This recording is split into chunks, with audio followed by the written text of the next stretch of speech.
వీళ్ళేంది మామ కేఎఫ్సీ కోసం కొట్టుకుంటున్నారా? హలో గురు, వెల్కమ్ బ్యాక్ టు కోయిట్లు గోల. ఇది నాది కాదు మనది. ఈ రోజు కోయిట్లో మా ప్రవీణ్ డ్యూటీ పోలేదు మామ. దొరక మన చేతిలో దొరికిండు. కేఎఫ్సీ టార్గెట్ వేసాం మామ. మేము ఎంత చెప్పినా ఒప్పుకోలేదు మామ. ఇంకా మా బంగాళోని దింపేమో మధ్యస్థానికి. దెబ్బకు మనోడు ఒప్పించాడు. పాపం మా బంగాళోడు ఒప్పించిన దానికి మా ప్రవీణ్ ఏమో మా వాడికి డాడు చూపించాడు మామ. అంతా ఏకంగా స్టార్ట్ అయ్యాం గురు.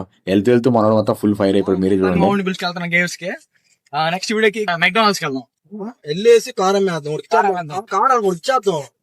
అదండి మనోడు ఇన్నర్ ఫీలింగ్. ఇంకా మాకు దగ్గరలో ఉన్న కేఎఫ్సీ బ్రాంచ్ కి వచ్చి మనకు కావాల్సిన ఆర్డర్ పెట్టేసి ఆర్డర్ కోసం వెయిట్ చేస్తుంటే నాకెందుకు మనోడు చూస్తుంటే కేఎఫ్సీ తాత గుర్తొచ్చాడు మామ. మీకు అట్లా అనిపిస్తే కామెంట్ చేయండి. మొత్తానికి మన చేతిలో చికెన్ ముక్కలు వచ్చేవే. ఇంకా ఇవి తీసుకుని మా కిషోర్ ఫ్లాట్ కి వచ్చేసాం మామ. లోపలికి వచ్చి కూర్చొని కేఎఫ్సీ ఓపెన్ చేయగానే మా ప్రవీణ్ కొన్న కోపం అంతా వెళ్ళింది మామ. ఫేస్ పైన నవ్వు అయితే వచ్చేసింది. కానీ మనోడి పాకెట్ కి మాత్రం చిల్లు పెట్టాం గురు. ఇంకా అందరం శుభ్రంగా కడుపు నిండా తిన్నాం గురు. టేస్ట్ అయితే అదిరిపోయింది. అందరికి కేఎఫ్సీ అంటే ఇష్టం ఉండొచ్చు, కానీ మా వాళ్ళకంటే పిచ్చి మామ.